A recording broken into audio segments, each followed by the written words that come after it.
हवामान खात्यामार्फत आपल्याला जो अंदाज वर्तवण्यात आला होता त्यानुसार आपण कालपासूनच सर्व टीम्स आपल्या सतर्क ठेवल्या होत्या. सगळीकडे आपण ऑलरेडी अलर्ट्स जारी केले होते. त्यामुळे सकाळपासून पूर्ण आपली टीम फील्डवरती आहे आणि सतर्क आहे. सगळ्या डॅम्सचं ऑपरेशन पण अगदी वेळेमध्ये करण्यात आल्यामुळे जो आपल्याकडे जो मोठ्या प्रमाणात इन्फ्लो आला तो देखील व्यवस्थित हाताळण्यात आलेला आहे.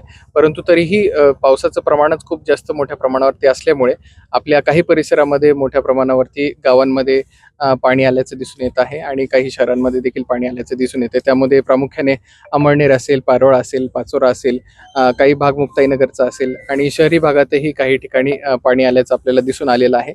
आणि जिथे जिथे आपल्याकडे अशी जी काही आपत्ती मुळे काही काही नुकसान झालेलं आहे.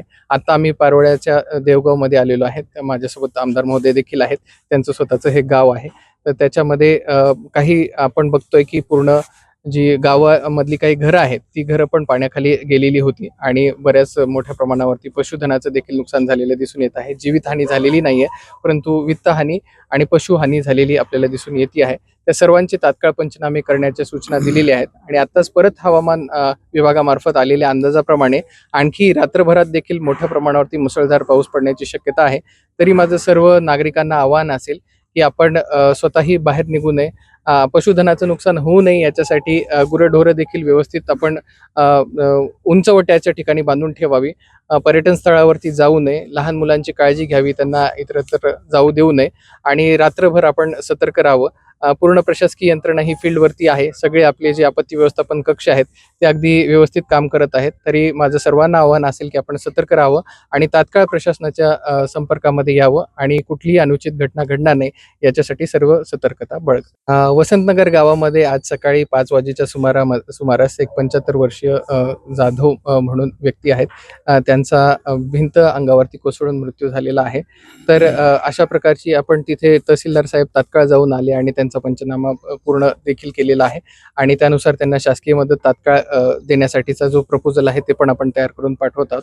परंतु अशी घटना घडू नये याच्यासाठी म्हणून आजही आपल्याकडे जो रेड अलर्ट आहे रात्रीतून, तर माझं सर्वांना आवाहन असेल की अशा कुठल्याही जे डिलापिडेटेड किंवा जे जीर्ण झालेली घरं आहेत किंवा जीर्ण झालेल्या भिंती आहेत याच्याजवळ आपण झोपू नये आणि रात्रीतून पण आपण सर्व प्रकारची काळजी घ्यावी, जेणेकरून आपल्याला मनुष्यहानी आणि वित्तहानी मोठ्या प्रमाणावरती टाळता येईल. त्या सर्व लोकांची जी व्यवस्था आहे अशी आपण प्रत्येक गावामध्ये असे जे गव्हर्नमेंटच्या बिल्डिंग्स आहेत, उदाहरणार्थ शाळा असेल, अंगणवाडी असेल किंवा ग्रामपंचायत कार्यालय असेल, अशा प्रकारच्या सगळ्या बिल्डिंग्स आयडेंटिफाय करून ठेवलेल्या आहेत, त्या सुसज्ज करून ठेवलेल्या आहेत. तिथे आपण जे सप्लाय विभाग आहे आपला त्यांना सुद्धा राशन तात्काळ देण्याच्या सूचना दिलेल्या आहेत. पिण्याच्या पाण्याची व्यवस्था करण्यासाठी देखील पूर्ण सांगितलेलं आहे.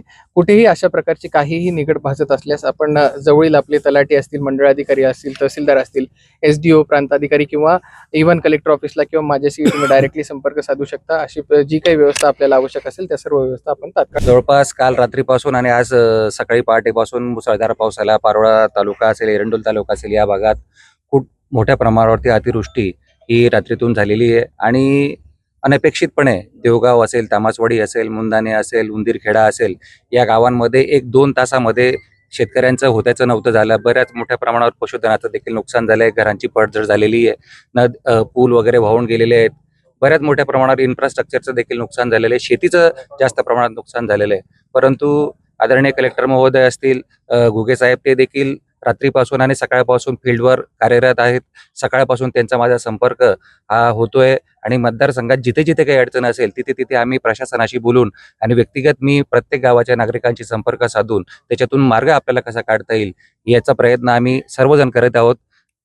सर्व नागरिकांनी देखील आपल्याला सहकार्य हे ते करतायत. परंतु मी एवढंच सांगेल की या संकटावर मात करण्यासाठी शासन हे नेहमीच शेतकऱ्यांसोबत आणि नागरिकांसोबत आहे. शासन स्तरावर जी काही लवकरात लवकर मदत करता येईल ती देखील आम्ही करण्याचा प्रयत्न करू. आताच मी कलेक्टर महोदयांशी बोललो की पशुधनाच्या बाबतीत आपले GR थोडेसे काहीतरी क्लिष्ट आहेत, तर त्याच्यात देखील आपल्याला थोडीशी शिथिलता आणावी लागेल आणि पशुधनाचं जे नुकसान माझ्या शेतकऱ्याचं झालेलं आहे त्याला आपल्याला जास्तीत जास्त नुकसान भरपाई कशी देता येईल याबाबत देखील शासन स्तरावर पाठपुरावा हे माझ्यातर्फे मी नक्कीच करेल. आणि येत्या आठवड्यामध्ये झालेल्या नुकसानीचं पूर्ण एरंडोल विधानसभा मतदारसंघाच्या नुकसानीचा पंचनामा हा पूर्ण करून देण्याचं मी सगळ्यांशी चर्चा करून जवळपास आम्ही निर्णय घेतलेला आहे आणि तो लवकरात लवकर पंचनामा पूर्ण करून शेतकऱ्यांना नुकसान भरपाई ही लवकरात लवकर मिळेल याबाबत आम्ही नक्कीच प्रयत्नशील राहू.